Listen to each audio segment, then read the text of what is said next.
பீகாரும் இந்தியாவில் தான் இருக்கு, தமிழ்நாடும் இந்தியாவில் தான் இருக்குது. இப்போ பீகார் எலெக்ஷன் ரிசல்ட் வந்திருக்கு, நம்ம பார்க்குறோம். நம்ம தமிழ்நாட்டில இருந்து பார்க்கணும்னு வச்சுக்கோமே.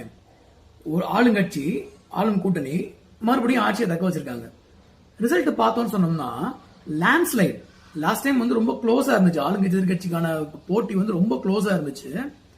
சொல்ல போனா ஜெயிச்ச கட்சி வந்து நிதிஷ்குமார் வந்து வெறும் 43 சீட்ஸ் தான் வாங்கியிருந்தார் லாஸ்ட் டைம் ஐ திங்க். இப்போ இந்த தடவை பார்த்தோம்னா லேண்ட்ஸ்லைட் விக்டரி. கிட்டத்தட்ட 200க்கு மேல கருத்து கணிப்பு எக்ஸிட் போல் கூட 160 தான் மேக்ஸிமம் சொல்லியிருந்தாங்க. இப்போ 200க்கு மேல சீட் வாங்கியிருக்காங்க. எதிர்கட்சி வந்து ஒரு 34 சீட் தான் வாங்கியிருக்காங்க. சரி, நான் வந்து எந்த ஸ்டாண்டுமே எடுக்கல.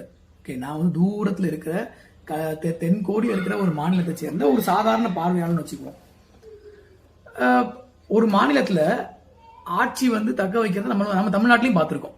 2011 ஆட்சி அமைச்ச ஜெயலலிதா 2016 மறுபடியும் ரெனியூ பண்ணாங்க, பார்த்தோம். ஆனால் சீட்ஸ் வந்து குறைஞ்சிருந்துச்சு. 2011 2006 anti incumbency, DMK anti incumbency அவங்க வந்து அறுவடை பண்ணாங்க. Landslide victory. ஆனால் அந்த மாதிரி ஒரு பெரிய விக்டரி அவங்க வாங்கல. That is we have always seen. அது தமிழ்நாடாக இருந்தாலும் சரி, கனடாவாக இருந்தாலும் சரி, ஈவன் மத்தியில் மோடியாக இருந்தாலும் சரி, தேர்ட் டேர்ம் வரும்போது இப்போ மெஜாரிட்டி கிடையாது அவங்களுக்கு. அப்படி இருக்கும்போது ஒரு ஆளுங்கட்சி மறுபடியும் ஆட்சியை தக்க வைக்கிறதுங்கிறது ஓகே, ஆன்டி இன்கும்பன்சியை மீறி ரொம்ப அதிகமாக இல்லை, சீட்ஸ் கம்மியாக வந்துட்டுனா ஓகே பரவாயில்ல. பட் லேண்ட்ஸ்லைட் விக்டரி அப்படின்னா என்ன அர்த்தம்?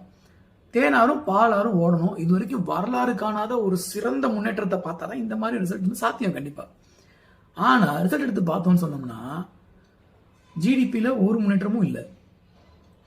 2020 மைனஸ்ல இருந்துச்சு, அதுக்கப்புறம் ரிபவுண்ட்ல வந்து வெறும் 12 கிடைச்சிச்சு. இப்போ மறுபடியும் குறைஞ்சி 8க்கு வந்துருச்சு ஆக்சுவலா.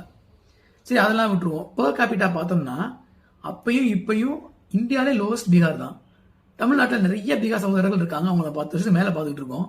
அவங்க வாழ்க்கையிலயோ பொருளாதாரத்திலயோ எந்த விதமான முன்னேற்றம் ஏற்பட்டு நம்ம பார்க்கவே இல்லை. ஒரு முன்னேற்றம் கூட கண்ணுக்கு தெரியல. ஆனா ரிசல்ட் பார்த்தோம்னா ஓகே, ஆளும் கூட்டணி மறுபடியும் எதிர்கட்சி எங்களுக்கு வேண்டாம், whatever it is, we are happy with it அப்படின்னு சொல்லி சொன்னாங்க. சொல்ற வேர்டிக்ட் வந்து ஓகே தான். ஆனா இந்த மாதிரி விக்டரி எங்கேயாவது பார்த்துருக்கோமா? எந்த முன்னேற்றமும் இல்லை, நம்பர்ஸ்லயும் இல்லை, சென்டிமெண்ட்ஸ்லயும் இல்லை, எதுலையுமே எந்த முன்னேற்றமுமே இல்லாத ஒரு பின்தங்கிய கடைக்கோடி கடைமட்ட மாநிலம் அது. ஆக்சுவலா தரைமட்ட மாவட்டம் சொல்ல போனா மாநிலம் அது. ஆனா ஆளுங்கட்சி எப்பயுமே வந்து வாழ்வாதாரத்துல முன்னேற்றம்னா மக்கள் வந்து ஆளுங்கட்சி தான் பழி வாங்குவாங்க. இங்க என்ன பயங்கரமா பழி வாங்கியிருக்காங்க, எதிர்கட்சி 34 சீட் தான் கிடைச்சிருக்குது. எனக்கு சத்தியமா புரியலப்பா. நான் எந்த ஸ்டாண்ட் எடுக்கல, சத்தியமா புரியல. இந்த வெற்றியை கொண்டாடுறவங்களாம் என்னைய திட்டாம கமெண்ட்ஸ்ல வந்து தயவு செஞ்சு புரியறதை ஹெல்ப் பண்ணுங்க. என்ன நடந்துச்சு, what magic Nitish Kumar and BJP has done அப்படின்னு கொஞ்சம் புரிய வைங்க. நான் வந்து அப்பாவியா அப்புறாணியா கேட்கிறேன். ஓகே.